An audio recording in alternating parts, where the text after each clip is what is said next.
Good afternoon, everybody. This is Keith with Spreadsheet Sports again. This afternoon, I'm going to take you through my process to actually build multiple GPP lineups through multi-entry and single-entry tournaments as well.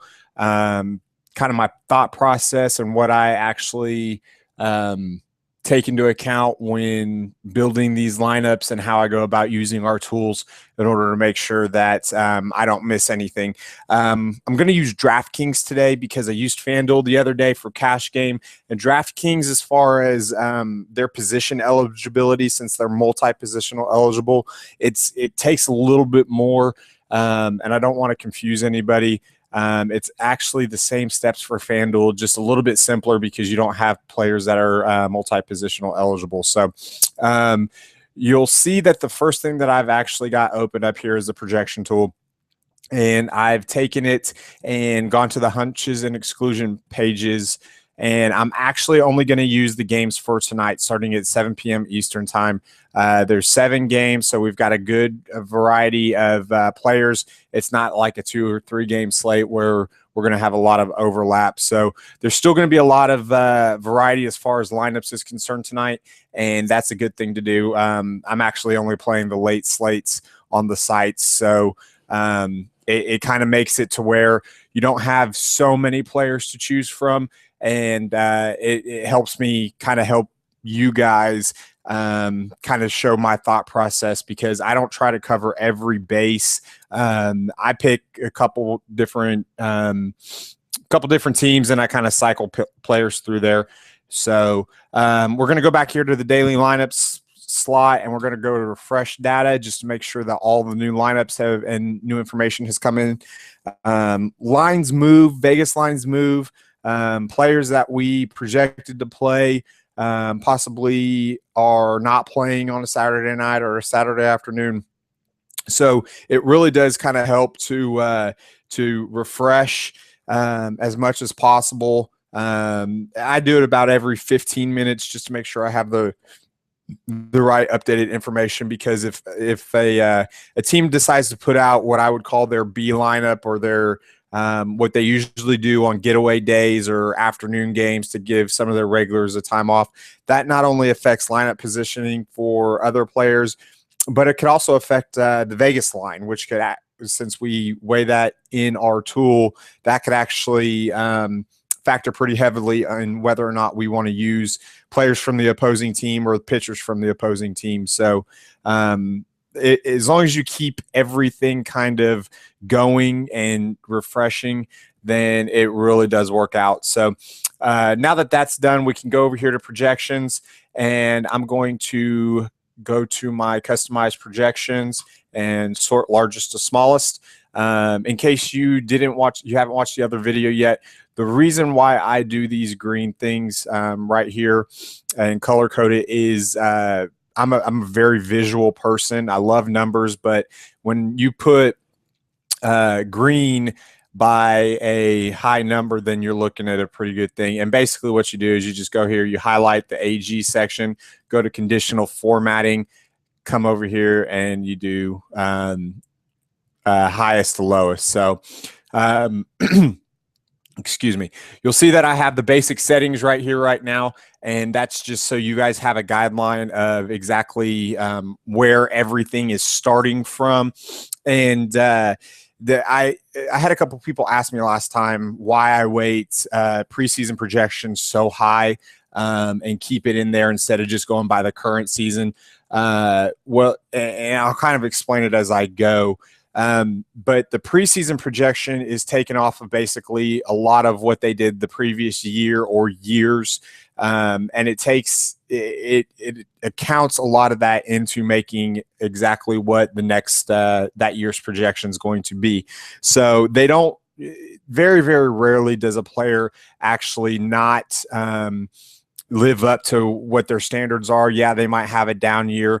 But overall, through the course of the year, usually when you turn over the back of a baseball card, they get better into a certain age and then they end up getting worse. But it really does kind of reflect on what their true talent is going to be. So Obviously, what I'm going to do here is I'm going to start with my preseason projections. Oh, first things first, I got to go over here to DraftKings lineup, and I'm just going to run a first basically a test run, just to make sure that everything's going good and to get a basis idea exactly how the spreadsheet's actually thinking this afternoon. So this is actually the first time I've opened it today, so I haven't really looked. And you'll see here that we've got, it looks like $20,300. 19, yeah, $20,300 allocated towards pitching. Corey Kluber, Dallas Keuchel, can't go wrong with any of those. And you'll see that only one player shows up in a multi-positional, and it looks from the way it's going there, we're double stacking automatically on the first projection, Kansas City and San Diego. So you always want to kind of look and see exactly what's going on. So we're going to go here to our projections, and then I'm going to basically go and I'm going to start weighting things. Okay. Now, my cash game projections are very, very close to the exact projections that come out with the new sheet every Monday. But my GPP projections and weights actually differ a lot. So what I'm going to do is I'm going to go down here and I'm going to start with the pitching. I'm going to take this. I'm going to take the preseason projection. I'm going to actually put it at 0.35, and I'm going to put the season projection at 0.65.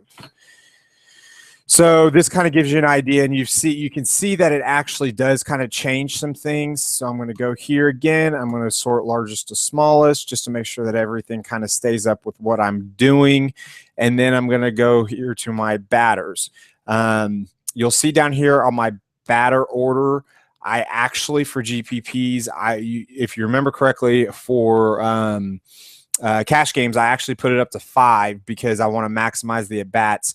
But you'll tend to find that a lot of winning lineups usually have generally 1 or 2 players that are batting lower in the order, just because they become so low owned because people don't they want to maximize that extra at bat that players do end up getting. So I'm going to go here to last 30 days.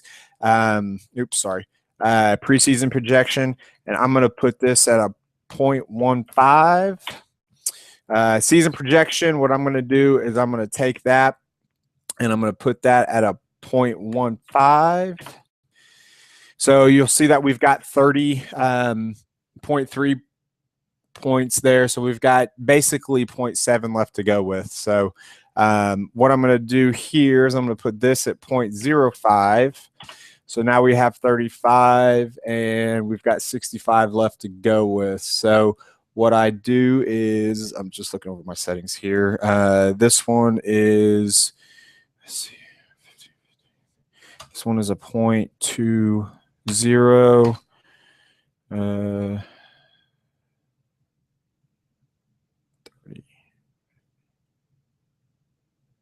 No, sorry. This one is a 0.25. And then this one is a 0.4. Okay. And the reason why I do that is I want to capture players that are seeing the ball very well and that they're hot. If a player has actually started very, very hot at the beginning of the season and he's gone cold, then that's something that you really want to look for. And if a player started out cold and then has gone hot, that's something that you want to make sure that you catch as well. And the reason why I do this is that I want to maximize on every possible aspect of it. I take into consideration players that are in good matchups and that are actually seeing and hitting the ball well as well. So now that I've got my GPP actual projections up here going, then I'm going to take this custom projection. I'm going to sort largest, and it kind of spits everything out here as well. You'll notice that here in the batting order, it starts to go you'll start to see players in their batting order and everything like that. So that's something you want to take into consideration as well. And then I'll go over here to DraftKings and I'll run another test. And click OK. And you'll see that really, as it works here, my pitching selections don't actually change, which is something that's really nice. I like it when the pitching actually stays the same. So, and then it kind of goes through here, and you'll see it kind of mixes them up a little bit, okay? And that's because we've changed a lot of the settings and stuff like that. And then you'll see 3 second basemen, and basically what it is the optimizer is taking somebody at second, somebody at short, and then somebody at third as well. So that's something that you always want to do. It's a way to kind of differentiate your lineups. If you take a multi-positional player and instead of playing him at a position that you normally think of him as, kind of switching it up. A common one to know or to kind of take into consideration is somebody like Miguel Cabrera, who's both first and third base eligible on DraftKings. And if you put him at first base all the time, and then you've got pretty much the same salary allocation and player pool to choose from as everybody else that puts him at first base. But if you put him at third base, then it kind of differentiates your lineup a little bit.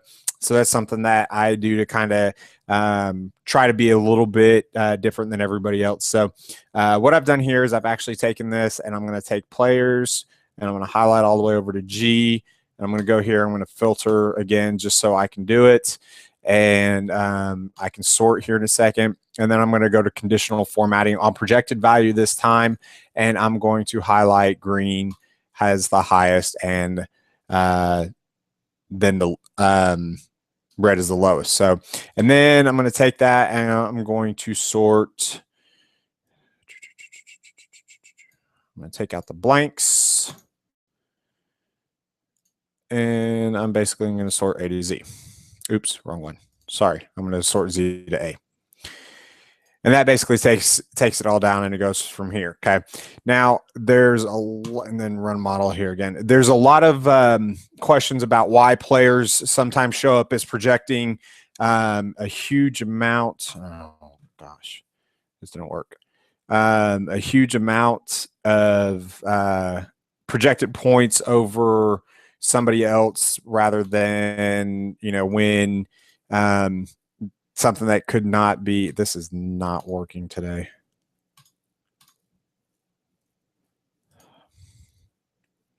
Take Omar Fonte out.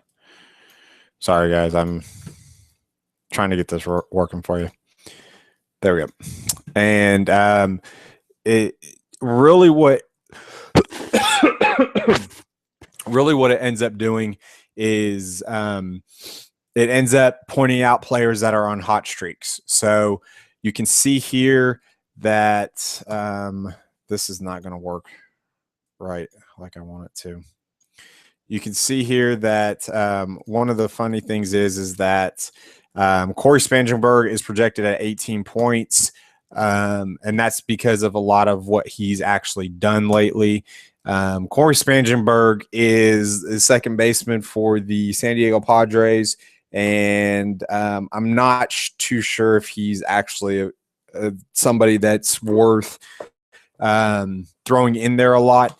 I don't really like throwing in players that project an ungodly amount of points to where their projection value is 6.43. Because what I'm going to do, or what ends up happening is every time now I run the optimizer, Corey Spangenberg is going to actually be in the lineup. So I'm going to put an X right here, and it's going to start excluding him, which is something I would tend to recommend. Now, it also is going to depend on the quality of the player that is there.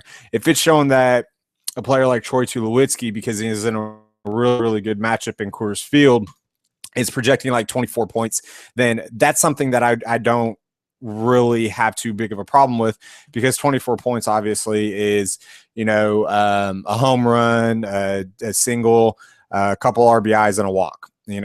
It's not out of the realm of possibilities, but you're looking at somebody that does not have the talent, obviously, of a Troy Tulowitzki, and isn't in that good of a matchup. You're talking about Spangenberg. There's one of those things. It's just because he's been so good as of late. So usually, if he's been that good, he's going to be somebody that's popular. Although I think a lot of people are actually going to go overlooked with him. So you'll see going down here, it's got a couple more Kansas City Royals in there. You're looking at looks like Detroit, a couple of Yankees, Houston, and the Mets. So this would be what you would call your optimized lineup.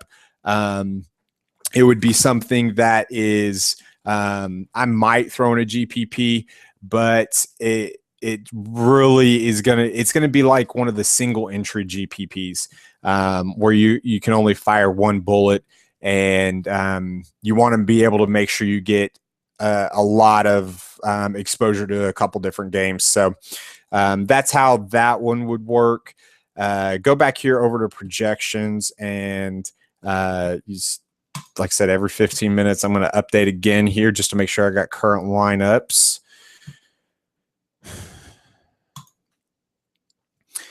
And like I said, guys, I know this takes a little bit of time, but it is something that has helped me get a grasp on exactly how to attack GPPs, and especially how to multi-enter very, very quickly. One of the things that DraftKings allow that FanDuel doesn't is the ability to stack a team for 6 players. Anytime that you go through any of the GPP lineups, you'll notice that that a lot of players do stack. A couple years ago, that wasn't as contrarian. Now everybody is doing it because people think that the way that they win GPPs is to stack. And if you do it right, it doesn't hurt you. But in my opinion, it's a boom or bust strategy. So I try, as far as single entry tournaments, I try to just throw it in there and get exposure to as many games as possible. So what we're going to do here is we're going to go back here to projections, and we're going to look at the betting total. Okay. Now the betting total, there should be a run total here, projected runs. Okay. What I want to do here is I want to sort by the largest to the smallest as far as it didn't work. As far as projected runs, and what you would have to do, honestly, is you scroll down here to the bottom and you take out the blanks. That way it'll sort it. So go ahead to largest to smallest, and you'll see that now it's actually sorted. It looks like why is that in there? Colorado should be showing up as a 0. It looks like obviously Colorado's projected to score the most runs. They're not in our tool, so we're just going to leave it. I know how to take it out, but I don't want to confuse you guys too much because I'm going pretty fast this afternoon. Let's see here. So we're going to go back over here to let's see here. We'll just take the Yankees because I know that they are playing tonight against the Tigers, and they're projected to score, it looks like,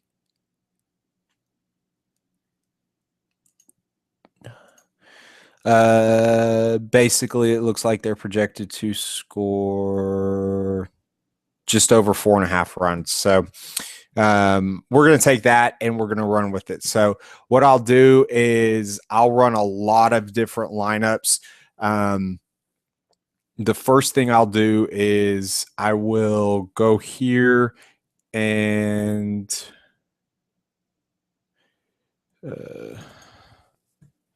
open up my spreadsheet solver. Okay. And it opens up. And then I will press send to solver. Now what that's going to do is it's basically going to take all the projections and it's going to send it to the solver sheets. Okay. So if you go over here and you click on this, you can see that it is actually all come up. So at this time, now that you've got all your projections kind of made, and you've done your tinkering with the weights that you want to put it on, you need to actually close your projection tool. Okay, and I'm going to save it. And it's just click no, and then I'm going to open this up. Okay, now it's got your stack settings here. So we're going to take the Yankees. So I'm going to put in NYY, and my first lineups are going to be 6. I'm going to stack it up to 6. Okay, and let's run 3 lineups. Okay, I'm going to press that. I'm going to run my model. And as it runs through here, you can see that it's got 125, 124, 124. Okay, so now I've stacked the Yankees up to 6. What I do is I look at the supporting cast, and I've got, it looks like Alex Gordon, Yasiel Puig, and Corey Spangenberg. Okay, and if you notice, Corey Spangenberg, because of how his projections show up, is going to be in every single lineup. Okay, so I'm going to go back over here to DraftKings Solver. I'm going to take this. I'm going to press X on Spangenberg. And what I'm going to do is I'm going to take this and I'm going to delete it here real quick because I want it to run 5 different lineups that are just basically optimized.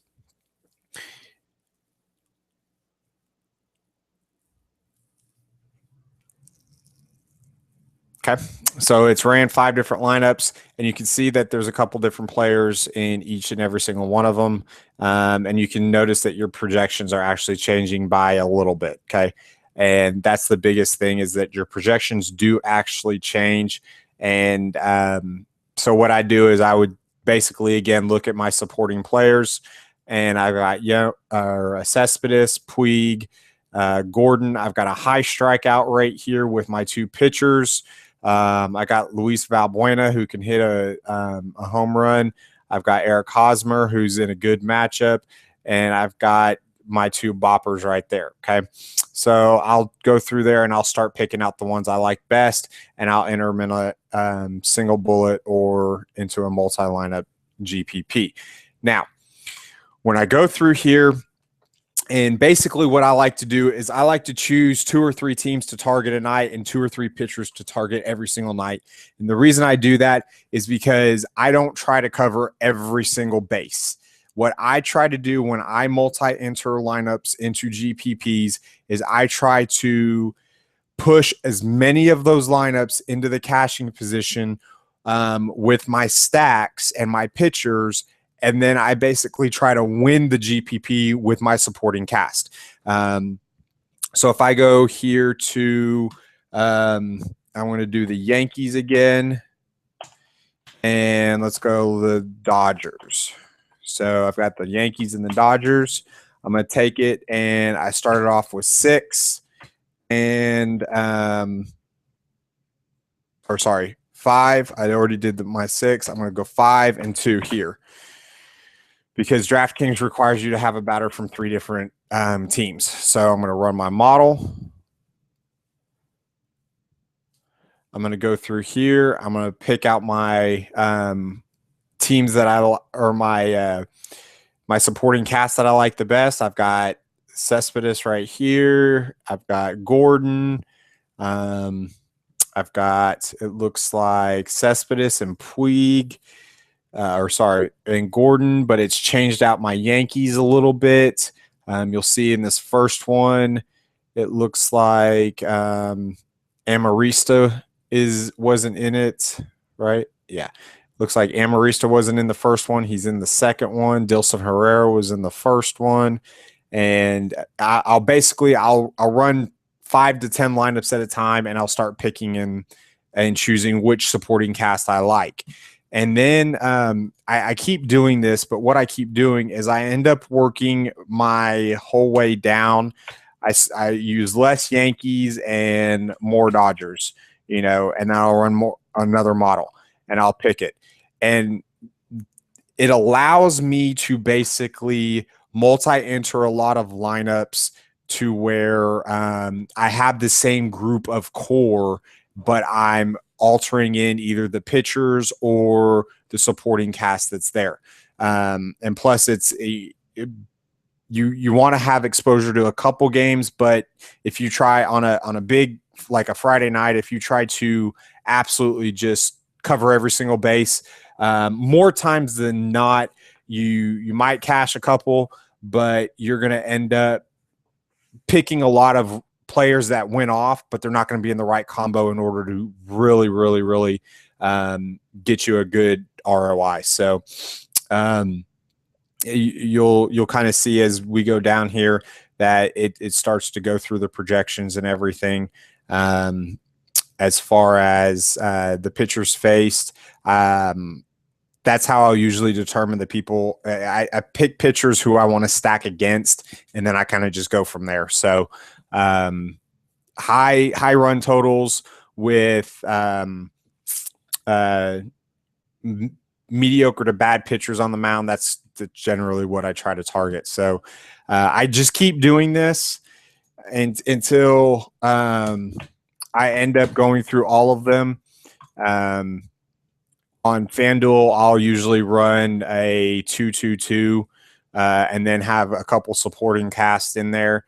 Or I'll run a 3-3-2, or, you know, you can switch it up. The big thing I want everybody to kind of do, though, is make sure that you pick a couple teams to stack or a couple pitchers to stack against, and you stick with those.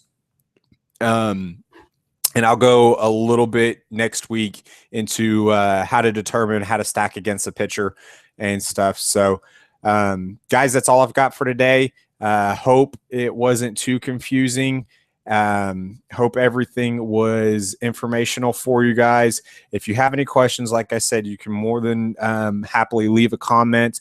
You can tweet at me at BoomersDFSDaddy on Twitter, or you can just shoot us a Gmail plus or a Google Plus conversation, and I will gladly discuss anything that was in this video. Thank you guys very much for watching, and hope you guys have a great and profitable night.